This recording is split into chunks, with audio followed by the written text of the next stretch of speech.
नमस्कार, मैं नेहा जोशी। आप देख रहे हैं द फैक्ट इंडिया।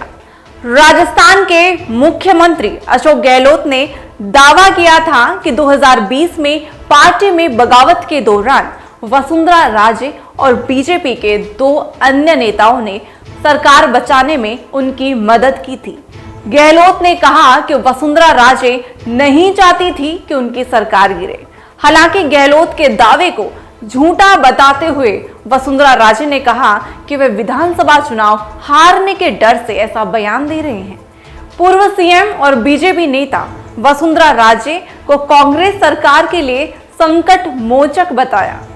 गहलोत सरकार ने दावा किया था कि 2020 में कांग्रेस के कुछ विधायकों की बगावत के वक्त वसुंधरा राजे और बीजेपी के कैलाश मेघवाल ने उनकी सरकार बचाई थी। गहलोत ने कहा, राजे और मेघवाल ने अपनी अंतरात्मा की आवाज सुनी, उन्हें उन लोगों का समर्थन नहीं करना चाहिए।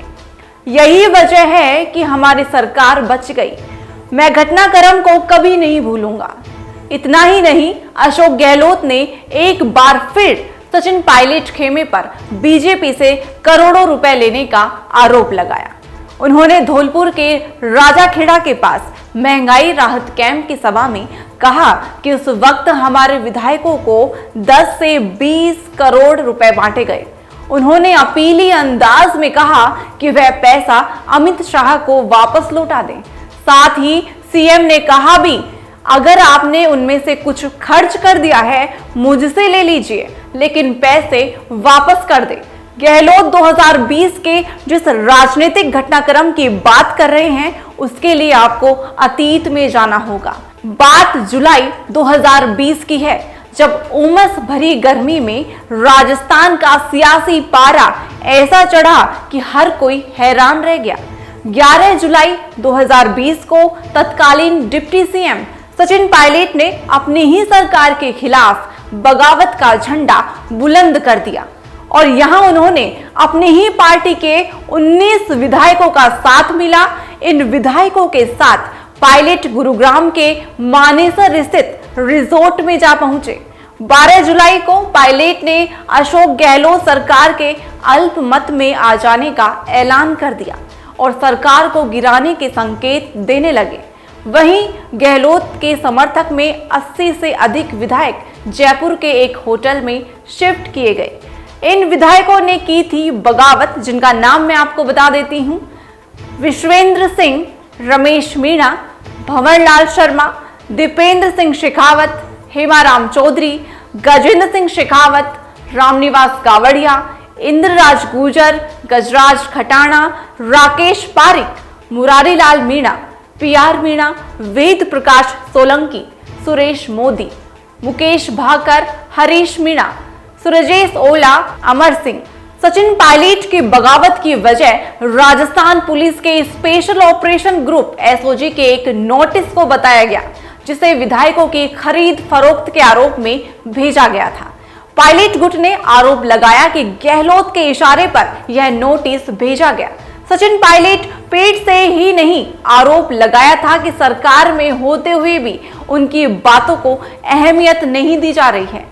14 जुलाई को पायलट को प्रदेश कांग्रेस अध्यक्ष और उप मुख्यमंत्री पद से बर्खास्त कर दिया गया। कहा जाता है कि चुप्पी के जरिए वसुंधरा राजे ने आलाकमान को साफ संदेश दे दिया कि वो सचिन पायलट को किसी भी कीमत पर बर्दाश्त नहीं करेंगी। राजस्थान के सियासी हलकों में माना जाता है कि भले ही गहलोत और राजे अलग अलग पार्टी में हो, लेकिन दोनों के बीच अच्छी दोस्ती है। गहलोत ने यूं बचाई थी सरकार। यह सियासी घटना करीब एक महीने तक चला और बगावत के इस खेल में अशोक गहलोत ने गांधी परिवार को भरोसे में लेते हुए विधायकों को एकजुट कर लिया। इतना ही नहीं, दूसरे दलों तथा अन्य विधायकों को भी अपने पाले में खड़ा कर दिया। अगस्त 2020 के दूसरे सप्ताह में सचिन पायलट की प्रियंका गांधी से मुलाकात हुई।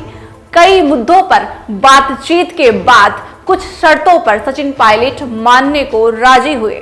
14 अगस्त 2020 को गहलोत बहुमत साबित करने में कामयाब रहे।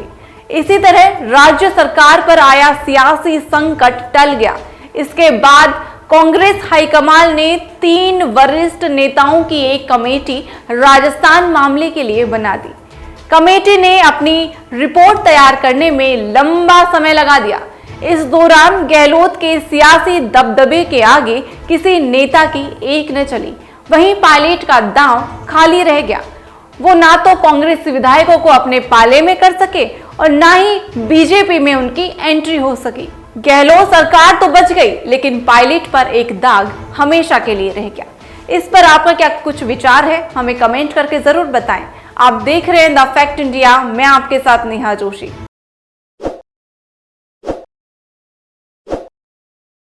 ताज़ा खबरों के लिए विजिट करें द फैक्ट इंडिया की वेबसाइट और डाउनलोड करें द फैक्ट इंडिया ऐप।